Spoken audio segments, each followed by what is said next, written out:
ጌታ ይባርካችሁ። የእግዚአብሔርን ቃል እናገራለሁ። የሉቃስ ወንጌል ምዕራፍ 19ን እናውጣና ከቁጥር 11 እስከ 17 ያለውን ክፍል በተለይ እናነባለን። እነርሱም ይህንን ሲሰሙ ወደ ኢየሩሳሌም መቅረቡ ስለሆነ የእግዚአብሔር መንግስት ፈጥኖ ሊገለጥ እንዳለ ስለመሰላቸው ምሳሌ ጭምር ተናገረ። ስለዚህም እንደዚህ አላቸው። አንድ መኮንን ለራሱ መንግስትን ይዞ ሊመለስ ወደ ሩቅ አገር ሄደ። 10 ባሪያዎችንም ጠርቶ 10 ምናን ሰጣቸውና እስክመጣ ድረስ ነግዱ አላቸው። የአገሩ ሰዎች ግን ይጠሉት ነበርና ይህ በላያችን ሊነግስ አንወድም ብለው በኋላው መልእክተኞችን ላኩ። መንግስትንም ይዞ በተመለሰ ጊዜ ገንዘብ የሰጣቸውን እነዚህን ባሪያዎች ነግደው ምን ያህል እንዳተረፉ ያውቅ ዘንድ እንዲጠሩለት አዘዘ። የፊተኛውም ደርሶ ጌታ ሆይ ምናን 10 ምናን አተረፈ አለው። እርሱም መልካም አንተ በጎ ባሪያ፣ በጥቂት የታመንክ ስለሆንክ በ10 ከተሞች ላይ ስልጣን ይሁንልህ አለው። ሁለተኛው መጥቶ ጌታ ሆይ ምናን 5 ምናን አተረፈ አለው። ይህንንም ብሎ አንተ በ5 ከተሞች ላይ ሁን አለው። ሌላውም መጥቶ ጌታ ሆይ በጨርቅ ጠቅልዬ የጠበቅኳት ምናንህ እነሆ ፈርቻለሁና ጨካኝ ሰው ስለሆንክ ያልኖርከውን ትወስዳለህና ያልዘራውንም ታጭዳለህ አለው። እርሱም አንተ ክፉ ባሪያ፣ አፍ በተናገረው ፈርድብሃለሁ። እኔ ያላኖርኩትን የምወስድና ያልዘራውትን የማጭድ ጨካኝ ሰው እንደሆንኩ አወቅ። ምን ነው ገንዘብ ለለዋጮች አደራ ያልሰጠኸው? እኔም መጥቼ ከትርፉ ጋር እወስደው ነበር አለው። በዚያም ቆመው የነበሩ ምናኑን ውሰዱበት፣ 10 ምናን ላለውም ስጡት አላቸው። እነርሱም ጌታ ሆይ 10 ምናን አለው አሉት። እላችኋለሁ ላለው ሁሉ ይሰጠዋል፣ ከሌለው ግን ያለው እንኳን ይወሰድበታል። ነገር ግን እነዚያን በላያቸው ልነግስ ያልወደዱትን ጠላቶችን ወደዚህ አምጧቸው፣ በፊቴም ረዷቸው አለ ይላል። ጌታ ኢየሱስ ክርስቶስ ምሳሌውን የተናገረበት መሰረታዊ ምክንያት አለው። ወቅቱ ወደ ኢየሩሳሌም እየሄደ ከዚህ በኋላ ምዕራፍ 19 ላይ በተለይ የምታዩት ታሪክ አለ እና ወደ ኢየሩሳሌም እየሄደ ስለነበረና የዘመን ፍጻሜ እንደሆነ ወይም ደግሞ እነሱ የዘመን ፍጻሜ ይልቅ እንደውም በተለይ ሐዋርያት ሥራ ምዕራፍ 1 ላይ ስታዩ መንግስትን መቼ ነው የምትመልሰው የሚል ጥያቄም ስለነበራቸው ወደ መንግስቱም እያቀረበ ስለመሰላቸው እዛም ወስዶ የንግስና ስርዓት የሚፈጽምም ከነሱንም በግራና በቀኝ እንደሚያስቡት አድርጎ የሚያነክሳቸው ስለመሰላቸው እና ልባቸው ውስጥ ይሄ ነገር ሲጉላላ ነው ጌታ ይሄን ትምህርት ያስተማረው። አይ ገና ነው፣ ይልቁኑ አሁን ከዚህ በኋላ አደራ ሰጥቻችሁ ሊሄድ ነው እያላቸው ወደ ኢየሩሳሌም መቅረቡ ስለሆነ የእግዚአብሔር መንግስት ፈጥኖ ሊገለጥ እንዳለ ስለመሰላቸው ይህንን ምሳሌ ነገራቸው። ምሳሌው መሰረታዊ ጭብጡ ምንድን ነው የሚለው መንግስትን ይዞ ለመመለስ ወደ ሩቅ አገር ወይም ስፍራ ስለሄደ ስለ አንድ መስፍን ነው የሚያወራላቸው። ይሄ ሰውዬ በሄደ ጊዜ ከመሄዱ በፊት ምን አደረገ?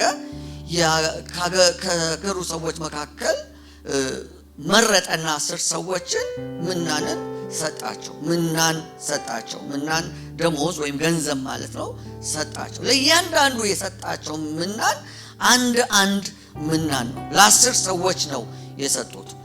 የሀገሩ ሰዎች ግን የሰጡት ምላሽ ደስ የሚል አይደለም። ይሄ ሰውዬ ተመልሶ በላያችን ላይ እንዲነግስ አንፈልግም ብለው በላዩ ላይ የተቃውሞ ምላሽ ነው የሰጡት። ተቃወሙት። ነገር ግን መጥቶ መንገሱ አልቀረም፣ መተሳሰቡንም አልተወም። እነሱ ቢቃወሙትም የነሱ ተቃውሞ እሱን አላዘገየውም። ባሰበው ጊዜ መጥቶ መንግስቱን መስርቷል። ይሄ በማቴዎስ ወንጌል ካነበብነው መክሊት ወይም ከምናውቀው ማቴዎስ ወንጌል ምዕራፍ 25 ጋር ካለው መክሊት ጋር በትርጉምም ሆነ በመጠን የተለያየ ሐሳብ እንዳለው እዚህ ጋር መረዳት ያስፈልገናል። በማቴዎስ ወንጌል ላይ እንደምታዩት 3 ሰዎችን ጠርቶ የተለያየ መጠን ያላቸውን መክሊት ነው የሰጣቸው። በእርግጥ ከትርጉም አንፃር መክሊትም ሆነ ምናን ተመሳሳይ ትርጉም ነው ያለው። ገንዘብ፣ ደሞዝ የሚል ነው መጠኑ ወይም የምንዛሬ ዋጋው ቢለያይም ነገር ግን ሁለቱም ስለ ገንዘብ ወይም ስለ ደሞዝ ነው የሚያወራው። ያ ግን 3 ሰዎችን ጠርቶ የተለያየ መጠን የሰጣቸው እና መክሊት ማለት በአብዛኛው ታለንት ችሎታ ወይም ደግሞ አቅምን የሚያገናዝብ ነገር ነው። ታለንትን ግን ሲተረጉሙት ታለንት ከዛ የላቀ ነገር አለው ይላሉ። አንዳንድ ሰዎች ይህንን ያስቀምጡታል። ምናንም ለክብደትም ለመጠንም መለያ ወይም መመዘኛ ሲውል ይታያል በጥንት መጽሐፍት ላይ። እንዲሁም ደግሞ መክሊትም እንደዛው ያገለገለባቸው በጥንት መጽሐፍት ላይ ይታያል። ከጊዜ በኋላ ግን ወደ ገንዘብነቱና ወይም ደግሞ ወደ ብርነቱ እየተለወጠ እንደመጣ ነው የምናየው። ከዚህ አንፃር መክሊትንም ብንተረጉመው መለኪያ የክብደት መለኪያ እንዳለ ሆኖ በአንድ ወቅት ላይ ይህን ያክል መክሊት እንደሚባለው ያክል ሆኖ ገንዘብ፣ ተሰጥኦ፣ አደራ፣ ጸጋ፣ ችሎታ፣ ጥበብ የሚለውን ይዛል። ምናን ግን ከዚህ ባለፈ ሁኔታ ለሰዎች ሁሉ የተሰጠውን ነገር የሚመለከት ለሁላችን በተለይ አንዳንዶች 3T ይሉታል ትሬዠር፣ ታይም እና ታለንት የሚለውን ያጠቃላል። ለእያንዳንዱ ሰው የተሰጠውን ነገር ነው የሚያሳይ። ለእያንዳንዱ ጊዜ ተሰጥቶታል። ደግሞ ለዛ አቅም ወይም ችሎታ ወይም ተሰጥኦ ተሰጥቶታል። ለዛ ደግሞ በጊዜና በችሎታ መካከል ደግሞ የሚያከናውንበትን ገንዘብ ተሰጥቶታል ወይም ሀብት ተሰጥቶታል። ሪሶርስ አለው እያንዳንዱ ሰው። ምንም የለኝም ሊል የሚችል ማንም ሰው የለም። እያንዳንዱ ባለበት ቦታ ላይ ይሄ ተሰጥቶታል። ስለዚህ አሁን ከዛሬ የምናገረው የመልእክቴ ሐሳብ በእነዚህ ሶስት ነገሮች በተሰጠን ጊዜ፣ በተሰጠን ሀብት፣ በተሰጠን ደግሞ ችሎታና አቅም የተለያየ አይነት ነው ያለን። ይሄ ግን ይሄ በተሰጠን ነገር ምን ያህል እየተጋንበት ነው ለሚለው ይህንን የሉቃስ 19 ሐሳብን ትንሽ በማሳየት እንደረደራለሁ። እነዚህ ሰዎች የተሰጣቸው አንዳንድ ነው፣ የተለያየ መጠን አይደለም የተሰጣቸው። ለሁሉም አንዳንድ ነው የተሰጣቸው። ደግሞ መስፍኑ ሲመለስ የሚጠብቅባቸው ደግሞ ከእያንዳንዶቹ ምን እንደሆነ ምን እንደጠበቀባቸው በኋላ እናያለን። ሲመለስ ያገኘው ግን 10ንም አይደለም። በሚደንቅ ሁኔታ 3ቱን ብቻ ነው ያገኛቸው። 3ቱም የተለያየ ምላሽ ነው ይዘው የመጡት። 7ቱ ምናልባት ከተቃዋሚዎች ጋር ያበሩ ይመስላሉ እና በተቃዋሚዎቹ ላይ ደግሞ የፈረደውንም ፍርድ በጣም ምን ያህል ከባድ እንደሆነ ማየት እንችላለን። የመጀመሪያው እጅግ በጣም ጥሩ አፈጻጸም የነበረውን ኤክሰለንት። አሁን የዚህ መልእክቴ በነገራችን ላይ ርዕስ የላቀ ባላደራነት ወይም የላቀ ያደራ አፈጻጸም የሚል ነው። በዛ ላይ ነው የምናገረው። መጀመሪያዎቹ የላቀ ያደራ አፈጻጸም የተሰጣቸውን አደራ በላቀ አፈጻጸም ነው ይዘው የቀረቡት። ወይም አንደኛው ሰውዬ በዛ አፈጻጸም ነው ይዘው መጣው። ሁለተኛው መካከለኛ የሆነ አፈጻጸም ነው። ሶስተኛው ደግሞ እጅግ የወረደ ወይም ዜሮ የሆነ ምንም ያልነበረው እንደውም መስፍኑን ያስቆጣ አፈጻጸም ነው። ሌሎቹ ግን አመፀኞች ናቸው። የሌሎች 7ቱ አልመጡም፣ ጭራሽ ከአመፀኞች ጋር ነው የሚቆጠሩት። እነዚህ እንግዲህ ይሄ አፈጻጸም ሁላችን ላይ አለ። እንደ ቤተ ክርስቲያን ስናስብ ከዚህ በፊትም ነግሬያቸዋለሁ። ብዙ ጥናቶች ላይ እንደተረጋገጠው እያንዳንዳችን የት ነን የቱ ጋር ነን የሚለውን ራሳችሁን ፈትሹና ከዚህ ተነስተን ነው የምንሄደው። በቤተ ክርስቲያን ውስጥ ካሉ ሰዎች መካከል 80% ይባላል። 80 ከመቶ ሰዎች 80ው ማለት ነው እንዲሁ ዝም ብሎ የተቀመጡ ናቸው ይባላል። ምንም በቃ ሄዱ ሲባሉ ይሄዳሉ፣ ይመጣሉ፣ ይካፈላሉ፣ ሲዘመር ይዘመራሉ። ምናልባት አስራታቸውን በስነ ስርዓት ያወጡ ይሆናል። ከዛ ውጪ በቃ ምንም የማይነካኩ የሚወጡ የሚገቡ ናቸው። ይሄ በቃ ተሳልመው የሚሄዱ አስቀድሰው የሚሄዱ ሰዎች ናቸው። ያው ልማዱን ቀጥለውታል። ስፍራ ቀየሩ እንጂ ሕይወትና ደህንነትን አግኝተዋል። ጌታ ኢየሱስን ተቀብለዋል። ግን የተለየ ነገር የሚያደርጉት ነገር የለም። ምንም የሚጨምሩት እነሱ ቢኖሩም ባይኖሩም የሚጎድልም የሚጨመርም ነገር የለም። ይሄ ጥናት ነው የምነግራችሁ። እኔ የቱ ጋር ነኝ ብላችሁ 10% ደግሞ ሁሌ ችግር ፈጣሪዎች ናቸው። በቃ የሚታያቸው ኔጌቲቭ የሆነው ነገር ነው። ሁሌ ጨለምተኞች ናቸው፣ ተቺዎች ናቸው፣ ነቃፊዎች ናቸው፣ እድሉን ካገኙ ነቋሪዎች ናቸው፣ አሰናካዮች ናቸው። 10% ደግሞ ትጉዎች ናቸው። እና የሚያሳዝነው በቃ በዚህ መካከል ነው ቤተክርስቲያን። ይሄ በጥናት የተረጋገጠውን ዓለም አቀፍ እውነት ነው የምነግራቸው። እኛ የቱ ጋር ነን የሚለውን ነገር ማሰብ አለብን። ከ80% መካከል ብዙዎቹ በጣም ጨዋ ናቸው፣ አይረብሹም። እኔም ራሴ በጣም ነው የምወዳቸው። እስካልረበሹ ድረስ፣ እስካልነኩ ድረስ ተቀማጮች ናቸው። ፓስተርዬ ብለው በጣም የሚስሙ ናቸው። ደስ ይላቸዋል። ምናልባት ባለፈው ፓስተር ሄኖክ እንዳለው አንዳንዴ ከነሱ መካከል መጎብኘት በጣም ደስ የሚላቸው አሉ። በጣም ሁሉም ሰው መጎብኘት እንደማይቻል ተናግሮ ንገርልኝ ብየው ሳይሆን ያው የሁላችን ችግር ስለሆነ ነው ነግሯቸዋል። ግን አይጎበኙም። እንዲደወልላቸው ይፈልጋሉ፣ አይደውሉም። እንዲፈለጉ ነው እንጂ አይፈለጉም። በቃ እነሱ እዛ ጋር ከዛ በኋላ ይተውትና ዝም ብለው ይመጣሉ። አሁን እኛ ኮይኖኒያን ስናደርግ ይሄ ህብረት መተቃቀፉን ስናደርግ እንድንነካካም እንድንታያየም ነው። ጌታ ይመስገን በጣም ወድጄዋለሁ። እኔ ቢያንስ በሰላምታ እያገለገላችሁ ነው። እንዴት ነህ እንዴት ነሽ እየተባባልን ማለት ነው። እነዚህ ሰዎች መንካትም መነካካትም አይፈልጉም። ብዙ ቤተክርስቲያን ሄደው ደርሰው ሊሆን ይችላል። እዛ የደረሰባቸው የሆነ ነገር አለ፣ ትራውማ፣ ይሄ የሚያሳቅቅ ቅዠት ያለባቸው ሰዎች የሆነ ቦታ ተጎድተዋል። እዚህ መጥቼ ደግሞ ተነካክቼ ወደ ውስጥ ጠለቅ ብዬ ባገለግል ልጎዳ እችላለሁ ብለው ራሳቸውን በጣም የሚከላከሉ አይነት ናቸው። በአንድ ወቅት እኔም ራሴ ስለነበርኩኝ ይሄንን በደንብ በህይወት ኖሬም አውቀዋለሁ። አንዳንዶቻችሁ እንደምታውቁ መድረካችን እዛ ጋር የነበረ ጊዜ እዚች ጋር ነበር የምመጣው። እቀመጣለሁ፣ ጥሩ እንዴት ናችሁ ምናምን፣ ከዛ ሄዳለሁ። መንካትም መነካካትም አልፈልግም። እግዚአብሔር ይላቸው አንዳንድ ሰዎች ጌታ ይላቸው አሜን በመጎ ማለት ነው። የሆነ ጊዜ ነካኮኝና እዚህ ቦታ ላይ ተገኘው። በጣም ደስ ይላል ይሄ ቦታ እና አሁን በደንብ እነካካለሁ ማለት ነው። ነገር ግን እዚህ ዛሬ ከምናየው ክፍል አንፃር ለእያንዳንዳችን በዚህ ምናኑስ ስልጣን ተሰጥቶናል። ምናኑን ስልጣንም ጭምር እንኩን ያላቸው ከስልጣን ጋር ነው የሰጣቸው። ኃላፊነትንም ሰጥቷቸዋል። ግን ስልጣንና ኃላፊነቱ ደስ ቢልም አንድ ቀን ስልጣን በጣም ደስ ይላል፣ ኃላፊነት ያሳስባል። አንድ ቀን ግን ተጠያቂነትም አብሮ እንደነበረው ያስተዋሉት ጥቂቶች ናቸው። እያንዳንዳችን እጃችን ላይ ምን አለ? ጌታ ምን ሰጥቶናል? ጊዜ አለ። ምናልባት ቤተሰብ፣ ኑሮ፣ ህይወት፣ ትዳር አለን፣ ስራ አለን። እሱ ሁሉ ትርፍ ነው። ዋናው ነገር በጌታ የሆነው ነገር እዚህ ቦታ ላይ ያለን ነገር ነውና የሰጠንን ስልጣን ምን ያክል በኃላፊነት መንፈስ እየተጠቀምንበት ነው። አንድ ቀን ተጠያቂነት እንዳለብን እናውቃለን። እኔ ፊት አገልጋዮች ቤተሰብ ፊት እኔ ስጠይቃችሁ ብዙ ሰበብ ሊኖራችሁ ይችላል። ግን አንድ ቀን በጌታ ፊት በምትቆሙበት ጊዜ ይሄ ኃላፊነታችሁን ምን ያህል ተወጣጣችኋል? የተሰጣችሁን ምን ያህል እየተጠቀም ምን ያህል አትርፋችሁበታል? ምን ያህል ነግዳችሁበታል? ንግድ ሁሉ ጊዜ ሪስክ አለው፣ ኪሳራም ጭምር እንዳለው አስበን ነው የምንገባበት።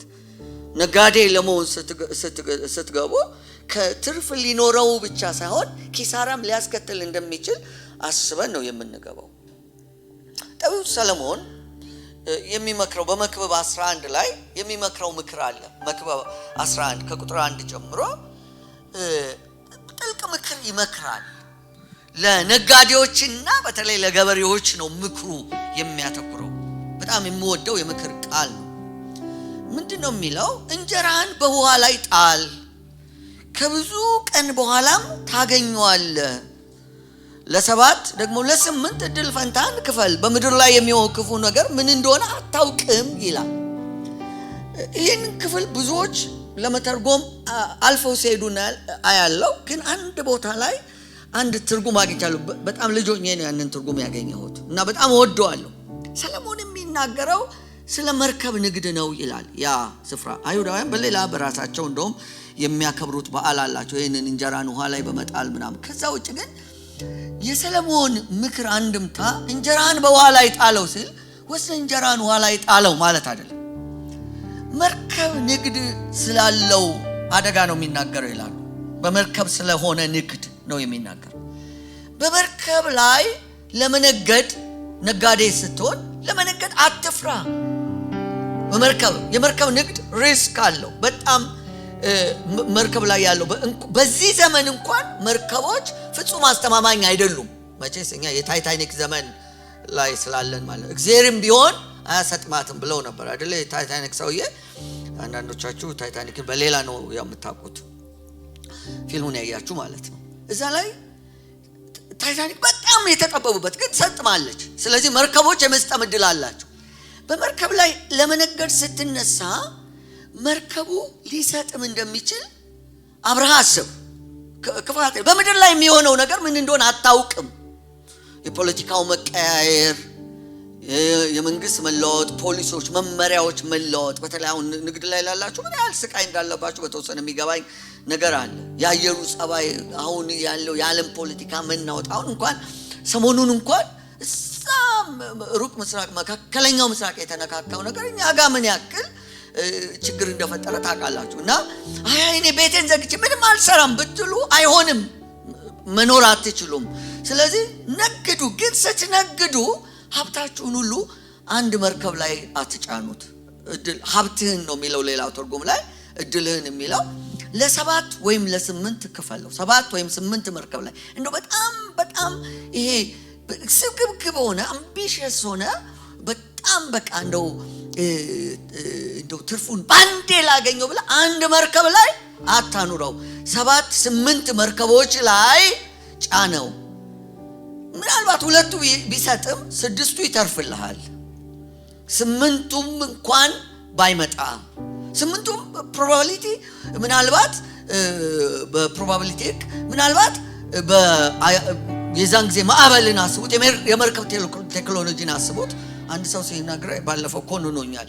ማዕበል ቢመጣ ምናምን ብላችሁ ትዘምራላችሁ። ይገርማል እኮ ማዕበል እናንተ አታውቁማል። መርከበኛ ነው ማለት ዓለም አቀፍ መርከበኛ፣ ይሄ ቀይ ባህር አካባቢ ምናምን ብቻ ሳይሆን ዓለም አቀፍ መርከበኛ ነው እና ይዞራል። 14 ሜትር ከፍታ ያክል ይመጣል አለ ማዕበሉ።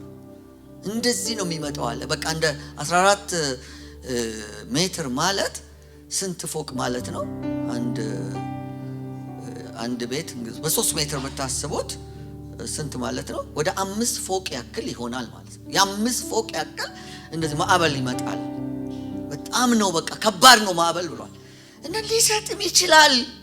ንግዱ ስትገባ፣ አገልግሎቱ ስትገባ አልጋ ባልጋ የለም። አልጋ ባልጋ ነው መንገዱ የለም። እዚህ ወደ ምናምን ሲሄዱ፣ ወደ አገልግሎት ሲሄዱ፣ ወደ ንግድ ሲሄዱ እዚህ ምድር ላይ የለም።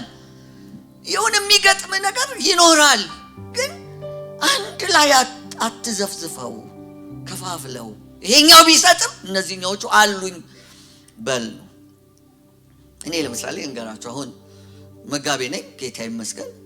ስለወደዳችሁ ይመስለኛል ያለሁት። አይሆንም ጸሐፊ ነኝ፣ እሱ ኤዲተር ነኝ። ቢያቅተኝ ቴክኒካል እንደው አቡሽ ከኔ ነው በኋላ ላይ የወሰደ። እኔ ቀድሜ ኤሌክትሪኩ ቴክኒካል ነገር እኔ ቀድመው ነበር። ናና ድሮ የሚያውቁን ሰዎች አንተ አልነበርክ እንዴ ምናምን ይሉ።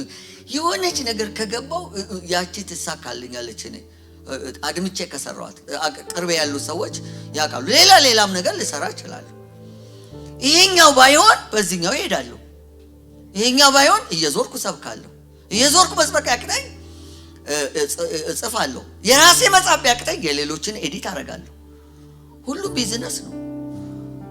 ስለዚህ አንዱ ላይ መጋቢነቴ ላይ ብቻ አይደለም የተንጠለጠልኩት፣ ሁሉንም ከፋፍየዋለሁ። ምን ይታወቃል? በምድር የሚሆነው አይታወቅም እና ይላል ቢኒ አይደል? ቢኒ ለምሳሌ አካውንታንትም ነው፣ እንደገና ሙዚቀኛም ነው። ጌታ ይባርከው። ደግሞ ጥሩ እግዚአብሔርን ቃል አገልጋይ ነው። አይዘምርም እንጂ በጣም ጥሩ ዘማሪም ነው። አንዳንድ ሰው ፈሪ ነው። ምን ይላል? ነፋስን የሚጠባበቅ አይዘራም፣ ደመናትንም የሚመለከት አያጭድም።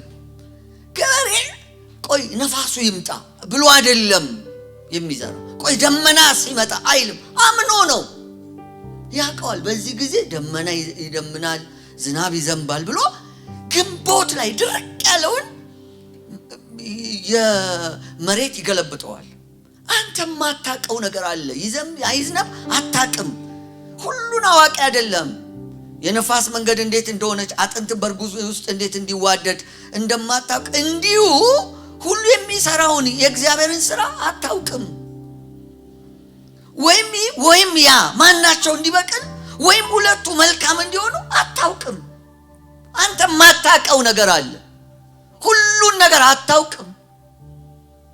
ስለዚህ ባለማወቅ ውስጥ አንድ ነገር ይዘህ ተነሳ። ምን? እምነትና ትጋት። በእምነት ተነሳ፣ ትጋ።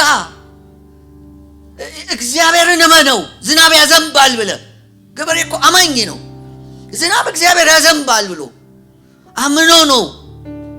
ስለዚህ ምን አደረግ? በማለዳ ዘርህን ዝራ፣ በማታም እጅህ አትተው፣ አትስነፍ። ገና የሚመጣውን ነገር አምነህ ዛሬ ስትማር ልጆችን ስታስተምር ዝም ብለህ ተነስተህ ነገ የሚሆነውን ነገር አንተ አታውቀውም። ተነስተህ ማድረግ ያለብህን ነገር አድርግ። እመን፣ ትጋ። ህይወት እንደ ንግድና ግብርና ናት፣ እርሻ ናት። ማትረፍን ብቻ ሳይሆን ኪሳራም ሊመጣ ይችላል። ከኪሳራው አልፌ ግን ትርፋማ ሆናለሁ ብለህ አስብ። ኪሳራን ፈርተህ አትቀበጥ። ይሄን ይነግረናል። አመት ከምናምን በፊት ወይም 2 ዓመት ቤን ቢኖር ደስ ይለኝ ነበር። ጌታ ይባርከው። አሁን ዴቭ ዛሬ ወክሎታል። ቤንኛ ቸርች በጣም ተወዳጅ ከሆኑ ወንድሞች በኃይሉ ይባላል። ከሌለ ኦንላይን እንደሚከታተል አምናለሁ። አንድ ቀን አንድ ግቢ ተከራይቶ አሳየኝ፣ ጠራኝ። ያው መጋቢ ስለሆንኩኝ እንድጸልይም እንድባርክም ያው ጠራኝ ማለት ነው። ግቢው ምንም ተስፋ የለውም ስታዩት። የሆነ በዚህ ቦሌ ሆምስ በሚለው መንገድ የሆነ ሙትት ያለ ቁጥቋጦ ይበር አጥሩ የቆርቆረው ስታዩት የሚያስጠላ ቦታ ነው። ቤን ሲያልፍ ደላሎቹ ሲያሳዩት የሆነ ነገር አየ። እዛ ውስጥ የሆነ ነገር ከዛ ቁጥቋጦ መካከል ከዛ ከሞተ ነገር መካከል በእውነት ደግሞ የሚያስወጣው ወጪ ከባድ ነው። ደግሞ በጣም ተረጋግቶ ስራው እንደዚህ እየቆመለት የነበረበት ጊዜ አንድ ምስክር ስላለ በጣም ያው ምስክር እሱ ፊት በደንብ መናገር ልክ ነው። እና ምን ሪስክ አስወሰደው? ዝም ብሎ ቢሄድ አይሻልም እዛው ላይ? እና በጣም ከባድ የሆነ ሪስክ ነው የወሰደው። ጭራሽ የኛ ሀገር መቼስ እኔ ባለፈው አንድ ቦታ ላይ አንድ ሰው ሰምቻለሁ። በኋላ ላይ ዲክሽነሪ ግን ሳይ አለ በብሩም በምን ምቀኛ የሚለው ቃል ኢትዮጵያ አማርኛ ላይ ብቻ ነው ያለው ብሎ አንድ ሰው ሲናገር ሰማው። ግን አለ በሌላም ቋንቋ፣ ግን በብዙ ቋንቋዎች የለም። ዝም ብሎ ጎረቤት ሲሰራ ዝም ብሎ ሌላው ጎረቤት የሚመቀኝ ከጎኑ ያለ መንገድ ተሻግሮ ያለ አንድ ሰውዬ ባለ ፎቅ ቤት በእያንዳንዱ ስራ ላይ ፈተና ሆኖት እንዳይሰራ መንገድ እኮ አለ በመካከል ትንሽ ስልጣን ይኑረው ምን ይሁን አላውቅም፣ ብቻ ያስቆመዋል። እዚህ ደንቦችን ጌታ ባሉበት ይባርካቸው። ይመጣሉ፣ ኮሽሽ ይመጣሉ፣ ሁሉ ነገር ውጥረት የሞላበት። ጭራሽ በዚህ ጋር መንገድ ተሻግሮ ያለው እግዚአብሔር ያሳያችሁ። እዚህ ጋር መንገድ ቆይ፣ በዛኛው መንገድ ያለው ሰውዬ መስኮት በዚህ አትክፈታል። ታዩታላችሁ የተጀመረች መስኮት ለታሪክ የተቀመጠች። ግን በዚህ ሁሉ በቁርጠኝነት ይሰራ ነበር። ከዛ ጨረሰው። እንዴት ያምራል! የሚያምር ቤት ካያችሁ የቤን ነው እንደዚህ ይላል። አሁን ባለፈው ሳምንት ሄጄ ነበረ። ፋሲሊቲውን እዛ ውስጥ ያለውን ነገር በቃ አስደናቂ ሪስክ አለው። አትፍራ፣ በማለዳ ለመዝራት አትፍራ። አሁን ቢያንስ ይሁን አንድ ሰው አብሮት።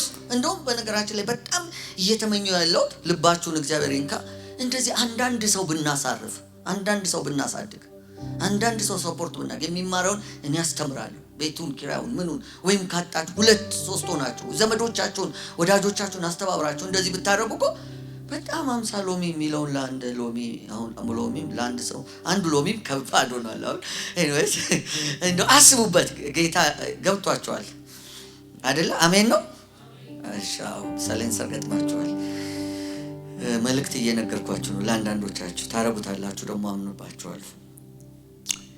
እና ይህንን ነው ስለ ንግድ ነው እየነገራችሁ፣ ስለ ግብርና ነው እየነገራችሁ። የተሰጠህን ነገር አብዛው፣ ቋጥረህ አታስቀምጠው ነው የሚለው መጽሐፉ። የእግዚአብሔር እርሻ ናችሁ፣ የእግዚአብሔር ሕንፃ ናችሁ፣ ከእግዚአብሔር ጋር አብረን የምንሰራ ነን ይላል በራእይ መጽሐፍ ምዕራፍ 22 ላይ እነሆ በቶሎ እመጣለሁ፣ ለእያንዳንዱም እንደ ስራው መጠን እከፍል ዘንድ ዋጋዬ ከኔ ጋር ነው ያለው ይላል። ጌታ አንድ ቀን መጥቶ ይተሳሰበናል። እና መጣ። ይሄ መስፍኑ መጣና የመጀመሪያው ሰው ያው የሰራ ሰው ፈገግ ብሎ ነው የሚመጣው፣ ምንም ምክንያት የለውም። መጣና ምን አለው? የፊተኛው ምናንህን ነው 10 አተረፈ አለው። አንድን የተሰጠው ጌታውም ያንም መስፍኑ ምን አለው? መልካም አንተ በጎ ባሪያ፣ በጥቂት የታመንክ ስለሆንክ በ10 ከተማዎች ላይ ስልጣን ይሁንልህ አለው።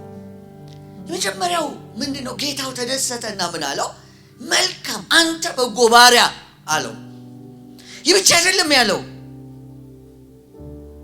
ጨመረና በ10 ከተሞች ላይ ስልጣን ይሁንልህ። በአፈጻጸሙ ልክ ስልጣን ተሰጠው። ጌታ ሲመጣ ከነሽልማት ከነክብር እንደሚመጣ ማሰብ አለብን። እንደው በኋላ ላይ ደግሞ ከደካማ አፈጻጸም ከነበረው ሰውዬ ላይ ቀሙታል፣ አምጡ አለና ያንን ቀምጦ አንድ እንዴ እሱ እኮ 10 አለው ሲሉት አይ ላለው ይጨመርለታል፣ ከሌለው ግን ሌላው ትርጉም ላይ ያው ያለው የሚመስለው ይወሰድበታል። ያለው የሚመስለው አንዳንድ ሰው ያለው የሚመስለው አለ፣ የሌለው ወስዶ ሰጠ። ሁለተኛው ሰው መጥቶ ጌታ ሆይ ምናንህ 5 አተረፈ። አሁን በጣም በቃ ተደስቶ ነው ምናንህ ይኸውና 5 አተርፏል ሲል አንተ ደግሞ በ5 ከተሞች አለው። ውዳሴ የለም፣ ምስጋና የለም፣ ብዙ አላከበረውም። እዚህ ጋር መካከለኛ አፈጻጸም ነው። ሶስተኛው ሰውዬ ምን አለ? ሌላው መጥቶ ጌታ ሆይ በጨርቅ ጠቅልዬ የጠበቅኳት ምናን ገንዘብክ እነሆ ፈርቻለሁ። አንተ ጨካኝ ስለሆንክ ያላኖርከውን ትወስዳለህ፣ ያልዘራውን ታጭዳለህ። ይህ ሰውዬ እኩል ነው ጌታ ለ10ም የሰጣቸው። ስለ ምናኑና ሰውየው የነበረው አስተሳሰብ ሰውየው ጨካኝ ነው፣ ያልዘራበትን የሚወስድ ነው እና ስለፈራው ምንም አላደረኩት። እቺው ደህንነቴ እቹት የሰጠኸኝ የቹት ሰጠው። እሱ ምን አለው? አንተ ክፉ ባሪያ። አያችሁ፣ ለዛኛው ሙገሳን የሰጠው፣ ለዚህኛው ደግሞ ክፉ ባሪያ፣ አፍ በተናገረው ፈርድብሃለሁ። እኔ ያላኖርኩትን የምወስድ ያልዘራሁትን የማጭድ ነኝን? እንዴት ይሄንን አወቅ? ገንዘብን ለለዋጮች አደር ያልሰጠኸው፣ ያልነገድክበት፣ ያላተረፍክበት ለምንድን ነው? እኔም ከትርፉ ጋር እወስደው ነበር። የሚገርመው ነገር አልወስደውም እኮ ጌታ መልሶ ነው ለራሳቸው የሰጣቸው፣ ግን እወስደው ነበር ነው የሚለው። እና ምናኑን ውሰዱበት አለ። 10 ምናን ላለው ስጡት። 10 ምናን አለው አሉት። እላችኋለሁ ላለው ሁሉ ይሰጠዋል፣ ከሌለው ግን ያው ያለው ሁሉ ይወሰድበታል። ይሄ ሶስተኛው ሰውዬ አቶ ሰበቡ ይባላል። ሰበብ የሚያወጣ ሌላውን የሚወቅስ ትችት፣ ቅድም ያልኳቸው አይነት በእጁ የነበረውን ምናን ከማትረፍ ይልቅ ስለ ጌታው ስለሰጠው ኃላፊው ብዙ ወሬ የሚያወራ ወገኖቼ፣ ሰበብ ብዙ ዋጋ ያስከፍለናል። ሰበብ መቼም ቢሆን ትርፍ አይሆንም። እግዚአብሔር ከኛ የሚፈልገው በሰጠን ነገር ሰበባችንን ሳይሆን አገልግሎታችንን። ጊዜ ሰጥቶናል። አሁን ዛሬ ዝናቡ ዘነበ ብሎ የቀረሰዋል። ሰበቡ ዝናብ ለሁላችንም ነው የዘነበው። አውሮፓውያን በተለይ ወደ ስካንዲኔቪያን ሀገር ስትሄዱ 3 ወር ናት የተረጋጋች ፀሐይ ያለቻቸው። በተለይ ሌላኛው 3 ወር ጠዋት 3 ሰዓት ይነጋል፣ ከሰዓት 9 ሰዓት መልሶ ይጨልማል። በመካከል የምትታየው ፀሐይ የፍሪጅ መብራት ያክል ናት። ሙቀት የላት፣ ትንሽ ጭልጭል ያለች አልፎ አልፎ እሷ ልትመጣ አትመጣም። እንደውም በዛ ዘመን በረዶ ነው የሚዘንበው። እዚህ ድረስ አንዳንድ ጊዜ ራሱ የሙቀት መጠኑ እስከ 20 ምናምን ዲግሪ ሴንቲግሬድ ይደርሳል። ሰሞኑን አሁን ዩክሬን ወደ 20 ምናምን ዲግሪ ሴንቲግሬድ ላይ ደርሷል ሲባል ነበር። ያንን ለመቋቋም ልብስ ብቻ የሚለብሱት ብዛቱ፣ ወንዶች ሁሉ ታይት ነው የሚያደርጉት። ከታይቱ ላይ ሱሪ። እዚህ ሀገር አንዳንድ ሰዎች ሲያረጉም አያለው። የበረዶ ጫማ ራሱ ውስጡ የተለየ ነው፣ ፈር አለው፣ የሚሞቅ ነገር። እሱን አድርገው ሲደርስ በላዩ ላይ ልብስ ደራርበው ይህ ጃኬት የኔን እና የእናንተን ሀገርና የእነሱን ሀገር ሳይ ልዩነቱ የትየለለ። ሰበብ ያላቸው እነሱ ነበር። እኛ ይህንን የመሰለ አየር ይዘን እዛው ነው። አሁን ብዙ አፍሪካውያን ቅኝ ግዢዎቻችን ይላሉ እንዲያርገውን ሰበብ፣ ሁሌም ሰበብ ስልጣኔ፣ ሰበብ ረሃብን የሚያጠፋ አይደለም። ሰበብ ስልጣኔ አይሆንም። እንደውም ቻሌንጅ ሲመጣ የበለጠ የተለየ ስራ እንድንሰራ ነው የሚጠበቅብን። እኔ ወደዚህ ቤተክርስቲያን ስልመጣ በጣም ብዙ ሰበብ ነበር። 6ኛ ዓመታችን ባለፈው አከበርን፣ ባለፈው ሳምንትና ብዙ ሰዎች እግዚአብሔርን ሲያመሰግኑ ነበር። እኔ በጣም ባረከው በሆነው ነገር። ብዙ ሰበቦች ነበሩ። ገንዘብ የለም፣ ብዙ ችግር አለ። የምታውቁ ሰዎች ታውቁታላችሁ። ለአመታት የቆየ ችግሮች አሉ።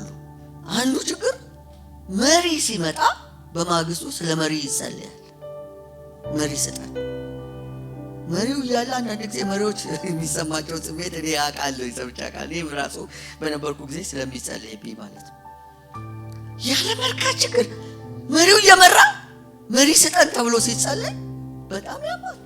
እንደገና እሱ መሪው ሳይመራ ሌላ መሪ ይመጣል። ሰዎች አይድኑም፣ ገንዘቡ የለም።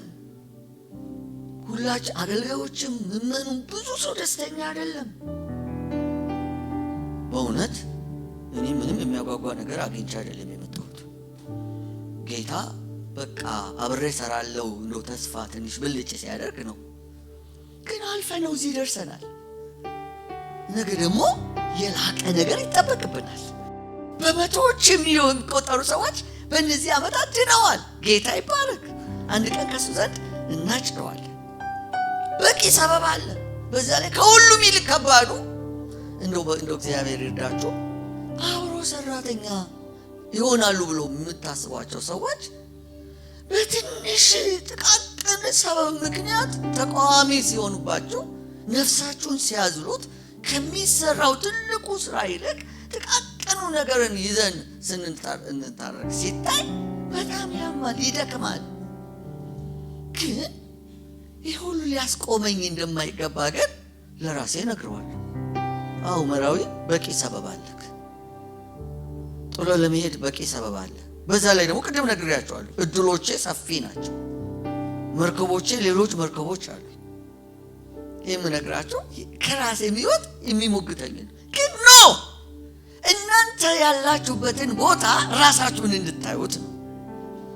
ገንዘብ ስለሌለኝ፣ ጊዜ ስለሌለኝ፣ አቅም ስለሌለኝ፣ ሰዎች ስለማይቀበሉኝ ያዕቆብን ምሳሌ ልስጣችሁ። ያዕቆብ እግዚአብሔር ትልቅ እንደሚያደርገው እስራኤል ለሚባለው አባት አድርጎ በሚቀጥለው እግዚአብሔር ቢፈቅድ አንድ ቀን ያዕቆብን ለብቻው ከተስፋው ቃል ጋር የላቀ ተስፋ የሚል የምናየው መልእክት አለ። እግዚአብሔር ሲጠራው የነበረው ሙያ ወጥ መስራት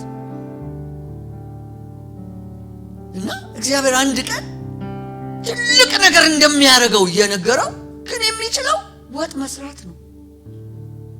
ያችን ወጥ መስራት ተጠበበባት። የኤሳውን አፍንጫ ሰርስራ ኤሳው እጅ ላይ ያለችዋን ትልቋን ነገር እስኪ ማድረግ ድረስ እጃችን ላይ ያለው ነገር አንናቀው። የኤሳው ያዕቆብ አልገባንም። እሺ ዳዊትን እንሂድና እንየው። ዳዊት እጁ ላይ የነበረው ወንጭፍ ነው። ትልቅ የጦር ልብስ የለበሰ የታጠቀ በምድረ በዳ በጣም እንደዛ አልነበረም። ዳዊት እጁ ላይ ወንጭፍ ነው። በወንጭፍ ነው ጎልያድን የጣለው። እጃችሁ ላይ ያለው ትንሽ ነገር ትልቁን ይጠላል። እስቲ የምታምኑ ጨዋቸው አሜን በሏ። ኪሩቤል ይባላል። በጣም የተወደደ ነው። 16 ዓመቱ ላይ እናቱ ናቸው ሰጡት። እኔ ራሴ 20 ዓመቱ ይሁን እንደዚህ 22 ምናምን በሆን ነው አደራ ብለው ሲሰጡኝ አስታውሳለሁ። ጣቶቹ ይገርማሉ። በወቅቱ የነበረችን 530 ኪቦርድ ነበረች። እንዴት ስቃይዋን እንደሚያሳያት ከለባብጦ እንዴት እንደሚጠቀምባት። የሐረር አማኑኤል ዘማሪዎች አንድ ቀን መጡና እነሱ 930 ነበር እያሉ ፈዘው ቀሩ። እስከ መጨረሻው አቅሟን ተጠቀመባት። በቃ እሱ ሲጫወታት 530ዋ 930 ትሆናለች። አሁን ስንት ሰርቲ እንዴት ሰርቲ እንደምትጠቀሙበት እግዚአብሔር ይወቅላችሁ። ያለንን ነገር ምን ያህል የመጠቀም አቅም በጣም የምንወደው አገልጋያችን ነበር አይደል? ኤፍሬም ሲመጣ አስታውሳለሁ። እዛ ቀን የተቀመጠው መድረክ ወደዛ ነው። ያማራል። በዚህ በኩል ተቦድሷል ይለኛል። አየር ንፋስ ይገባል። ድምፁ፣ የሙዚቃው፣ የስፒከሩ፣ የአዳራሹ ቆሻሻ እስታጋ የምታስታውሱ ሰዎች አላችሁ። ምሬቱ እንደውም አልመጣም ብሎ ቀረ። በኋላ ቲጂና ተዘመረ ናቸው እንደገና እንደ ቸርች አምኛና አምጥተ ብለው ያመጡት። አንድ ቀን ለኤፍሬም እስቲ እነዚህን የጸሎት አገልጋዮችና የአርብን ፕሮግራም ያዘው ብዬ ልክ ለሌሎቻቸው ኃላፊነት እንደምሰጠው ሰጠሁት። ኤፍሬም የአርብን ፕሮግራም ስንት ዓመቱ እንደሆነ በተለይ ፈንት በጣም ከማናችሁ ሚልክ የምታስታውሱ ይመስለኛል። ምን ያህል እንደደከምንበት ምን ያህል እንደሄድንበት ታውቃላችሁ። ኤፍሬም ሲይዘውና ኤፍሬም ለቆት ሲሄድ ልዩነቱን እናንተ ፍረዱ። የሰጠነውን አይደለም የሰጠን አበዝቶ ነው። ብዙ ሰበብ ነበረው እኔን እና ላይን የሚያዞረኝ። ኤፍሬም ከጉድለቱ ብዙ ዳላ ያለበት በወቅቱ ከ700,000 ብር በላይ ቸርቿ ላይ ኢንቨስት አድርጓል። እዳ ውስጥ ሆኖ በኋላ ላይ እግዚአብሔር ከእዳ ነፃ አውጥቶት በጣም በሚገርም ክብር ወደ ሀገሩ ላከው። ሁሌ ኤፍሬምን ሳስብ በመምጣቴ በጣም የምደሰተው በሁለት ሰዎች ካላችሁ፣ ሁለት ሰዎች ጥራ ካላችሁ በኤፍሬምና በሳሚ ነው። ከዛ ቀጥላል እዚህ ስላላችሁ ሌሎቻችሁን አልጠራ ብዙ ስላላችሁ እግዚአብሔር ሆይ ስለከለ ያመሰግናለሁ እያልኩ መጠራቸው ሰዎች አሉ። ግን ኤፍሬም የሚገርም በቃ የተሰጠው ነገር ምቹ አይደል፣ አብዝቶት ነው ሄደው። እንደ አገልጋይ እንደ ጓደኛ እኔ የልቤ የወንድም ያክል ምለው ነው የልቤ ሰው ነው። አብዝቶ ነው ሄደው። ዛሬ እናንተን ቻሌንጅ ያርጓችሁ።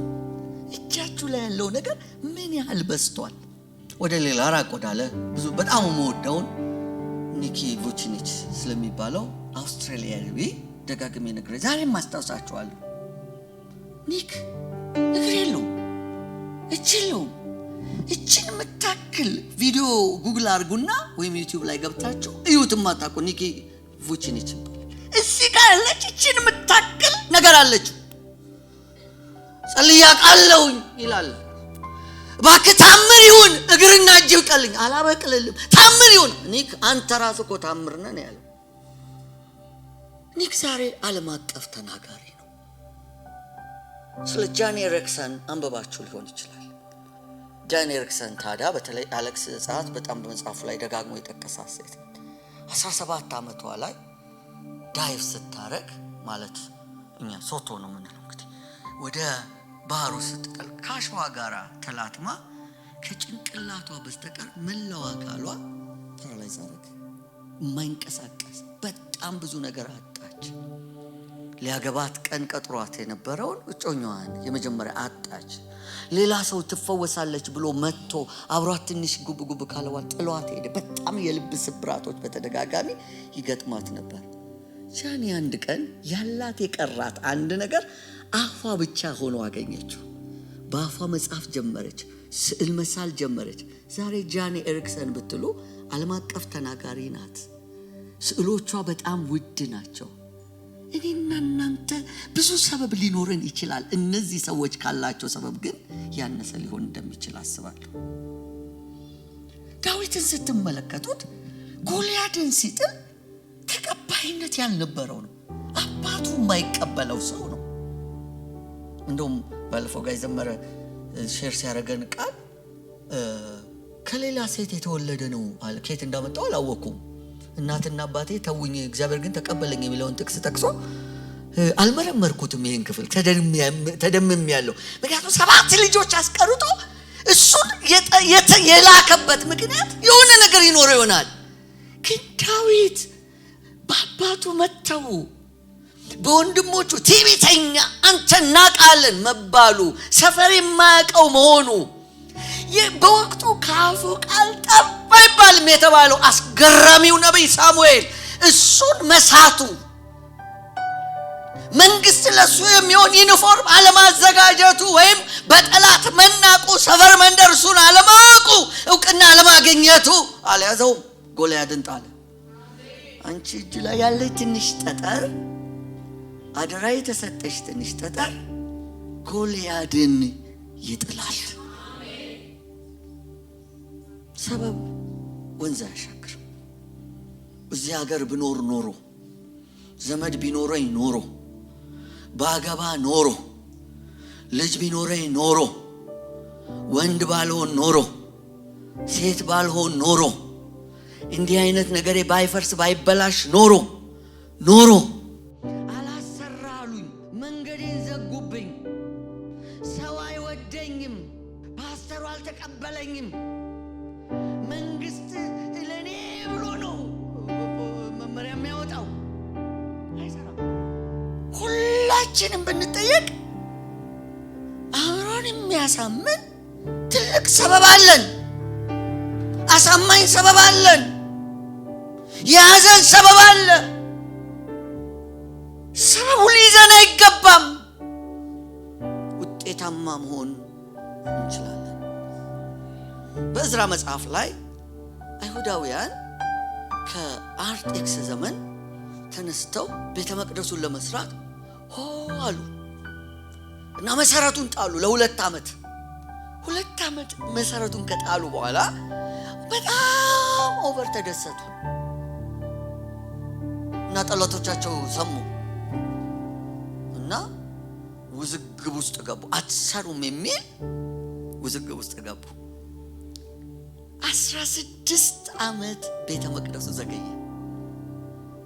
ከዝራ መጽሐፍ ቀጥሎ የሐጌን መጽሐፍ ስታነቡ የሚገባችሁ ከዝራ ጋር አያይዛችሁ ስታነቡት ነው የሚገባችሁ።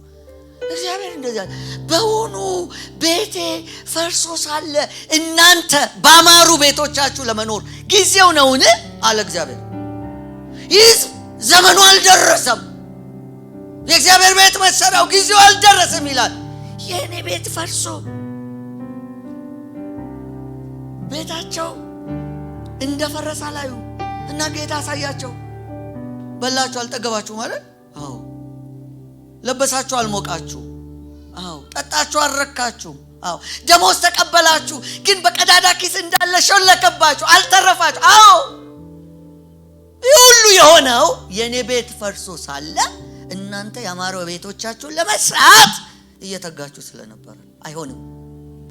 እግዚአብሔር አደራ የሰጣችሁ ሰዎች ከማንም አንፃር አይደለም፣ ከራሳችሁ አንፃር ተነስታችሁ ሰበባችሁን ጥላችሁ ቤቱን አገልግሉት። ዛሬ ተነሱ፣ ሰበባችሁን አስወግዱ። ይሄኛው ስላልተሟላ እንደዚህ እስቲ ተነሱ። ኤፍሬም ምሳሌ ነው ያቀርበላችኋለሁ። እዚህ ቤተክርስቲያን ማናችሁም ተነስታችሁ ምንም ብትሰሩ እነሆ መስሪያው ቦታው። ስመጣ ለቤተክርስቲያን ቃል የገባሁት ነገር እኔ መጣሁት እናንተ እንድትሰሩ ላነሳሳችሁ፣ ከመስራት ይልቅ እንድትሰሩ ነው። ስሩ ነው። መሬቱ ይኸው። እግዚአብሔር ሰበባችንን መቼም ቢሆን ሊቀበል አይችልም። ስለዚህ እንነሳ፣ ምናኖቻችንን ላይ እንስራ፣ እናትርፍ። ትርፋችንን ደግሞ ራሳችንን መዝነው ይታያል እኮ። እኔ ራሴን ትርፍ አውቀዋለሁ፣ አንቺ ታውቂዋለሽ፣ አንተ ታውቀዋለህ። ምን ያህል ነው ትርፌ? ምን ያህል አትርፌያለሁ? ሁሉ ነገር ተዘጋጅቶ አንዳንዶቻችሁ እድለኞች ናችሁ። ቤታችሁ ስትገቡ እግራችሁ ታጥባችሁ፣ ወገባችሁ ታሽታችሁ፣ ምግብ ቀርቦላችሁ፣ አልበላም ስትሉ ተጨብጭቦላችሁ፣ ጉርሻ ጎርሳችሁ። አንዳንድ ጓደኞቼን ላበሽከሰል እኔ እኮ በስንት ሞግዚት እንዳደኩ አታውቁም፣ ሁለቱ ሲያጨበጭቡ አንዷ እያጎረሰችኝ ይላሉ ጓደኞቼ። እንደዚህ አይነት የለመዳችሁ ሁሉ ነገር ቤተክርስቲያን ሁሉ ተሰናርቶ አይደለም፣ እናንተ ራሳችሁ የምትሰሩት ነው። በዚህ ቤተክርስቲያን ብዙ ዲፓርትመንቶች፣ ብዙ ሚኒስትሪዎች አሉ። የሚኒስትሪዎች እድገትና ደግሞ አገልግሎት ልቀት የሚመጣው ከእያንዳንዳችን ኮንትሪቢዩሽን ነው። ለምንድን ነው ያልበዛ ነው? አሁን እኔ አንዱ ወዳጆች አሉኝ 20 ዓመት 20 ሰው ይዘው ዋናው ጥራት ነው ብዛት አይደለም እንዴ? ብዛትም ነው ጥራትም ነው ብዛትም ነው። እና ራስን ደግሞ አንዳንዶች አሉ እኔ ሲባል ሰምቻለሁ እዚህም ቤተክርስቲያን ወደ ታች ያደግን ነው። እስከ መቼ ነው ወደ ታች? ምን የቱኝ ማዕድን ወይም ነዳጅ ልናወጣ ነው? አንዳንዴ ነው ቆም ብለን ራሳችን ለምንድን ነው ይሄ ነገር ያላደገው? ለምንድን ነው ያልበዛው? ለምንድን ነው ያልሰፋው? ምንድን ነው የኔ ችግር? አብሬ ማየት አለብኝ። እኔ ለራሴን እንደምጠይቅ ነው እናንተን የምጠይቀው። ይኸውላችሁ እይታችን ወሳኝ ነው። የምናየው እንዴት ነው? ይሄ ሰውዬ ለጌታው ያለው እይታ ስለተንሻፈፈ ስለተበላሸ ውጤታማ ሊሆን አልቻለም።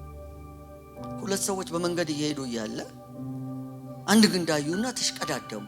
አንደኛው ወስዶ ሊያቃጥለው ነው፣ ሊያነደው፣ የዛን ቀን ራቱን አብስሎ ሊበላበት። አንደኛው ግን እባክህ ተውልኝ አለው፣ ለኔ ስጠኛል። በቀጣዩ ሳምንት ከዛ እንጨት ላይ የሚገርም ቅርጽ ይዞ መጣ። እይታችን ወሳኝ ነው።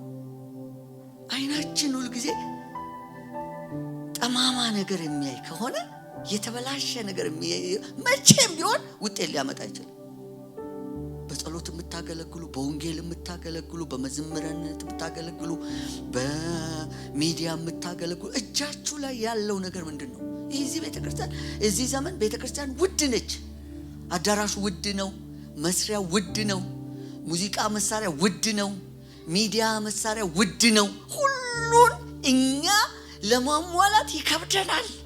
ግን እጃችን ላይ ባለው እንደ ኪሩቤል አሁን ስለ አንድ ነገር ስለ ሙዚቃ ብቻ አይደለም ማለት እጃችን ላይ ባለው እንደ ኤፍሬም እጃችን ላይ ያለውን አትረፈነዋል፣ አብዝተነዋል ወይ ጨምረንበታል ወይ ቫልዩ አድርገናል ወይ ተጨማሪ ነገር እዛ ጋር የሆነ የሚጠቅም ነገር ማድረግ እንችላለን ወይ? እንደ ግል ማስባለን ምትሰበብ እኔ መነካካታ እኔ ጥሩ ሰው ለመሆንም በጣም አትሞክሩ። አንድ መጋፋትም ካለ ተጋፍታችሁ መስራት ነው። በተሰጠን ነገር ምን ያህል ፈቀቅ አድርገን ምን ያህል አብዝተነዋል? አንድ ቀን መራዊ ፊት አይደለም የምትቀርቡት፣ ጌታ ራሱ ፊት ትቀርባላችሁ። እኔ አሁን አንዳንዴ መጽሐፍ ይቀርብልኛል ኤዲቲንግ ስለምሰራ እንዲያው እንደምታውቁት አገልግሎት ምን እንደሆነም እንድታውቁ እና አንዳንዴ 500 ገጽ ምናምን የመጣ መጽሐፍ 300 ገጽ አድርጌ ልክ ያውቃለሁ። ምንድነው ማድረገው? ከመጽሐፍ ውስጥ መጽሐፉን የማይመስለውን ነገር አውጥቼ ጥለዋለሁ። ይሄ አያስፈልግም። አንዳንዱን ጭራሽ ይሄ ለአቅመ መጽሐፍ አልደረሰም ይናደዱብኛል፣ ይበሳ እኔ አይንን አልሰራም። መጽሐፍ ሊሆን አይችልም እና እንዳይሆን እንዳላረገው ማለት ነው። አንዳንዴ አገልግሎት የሆነ ክምር ብሎ ሲመጣ በዛ ውስጥ ያለውን ውብ ነገር ማውጣት። በዚህ ይህችን ምሳሌ ተናግሬ ጸልይላችኋለሁ። አጭር ጸሎት። ፍሎረንስ የሚባለው የጣሊያን የቱሪስት ከተማ ውስጥ አንድ ሐውልት አለ። ማይክላንጀሎ የሚባል ሰው የቀረጸው የኪንግ ዴቪድ ሐውልት ነው። በጣም ያምራል ይባላል። ያው ብዙ ለኔና ለእናንተ ላይ መስጠት ይችላል፣ ግን በጣም የሚደነቁበት ፍሎረንስ ካደረጓትና ላሊበላ እንደሚጎበኘው እንደዛ የሚጎበኝ ሐውልት ነው። ማይክላንጀሎን ጠየቁት፣ እንዴት ነው እንደዚህ ልትጠበብበት የቻልከው ሲሉት፣ ነው ከአንድ ወጥ ድንጋይ ነው የተሰራው። እኔ ምንም ያደረኩት ነገር የለም። ከድንጋይ ውስጥ ኪንግ ዴቪድን ወይም ንጉስ ዳዊትን የማይመስሉትን ነገሮች አወጣሁለት። ይሄ እንደዚህ ውብ ሆነ አለ። አንድም ለዛሬው መልእክቴ፣ አንድም ለአገልግሎታችሁ ይሄንን ነግሬያችሁ ነው የምጨርሰው። አገልግሎት ማለት አንዳንድ ጊዜ ወይም ደግሞ አገልግሎት ማለት ብዙ ጊዜ ከሆነ አንድ ክምር ከሆነ ነገር ውስጥ ከሱ ያልሆኑትን ነገሮች በትዕግስት ለቅሞ አውጥቶ ከዛ ውስጥ መልክ ያለው ነገር ማውጣት ነው። እጃችሁ ላይ ምን አለ? አዎ ሲስተሙ ከባድ ነው፣ ሁኔታው ከባድ ነው፣ የጊዜ ችግር አለ፣ የአቅም ችግር አለ። ግን ከዛ ውስጥ ምን ይታያቸዋል?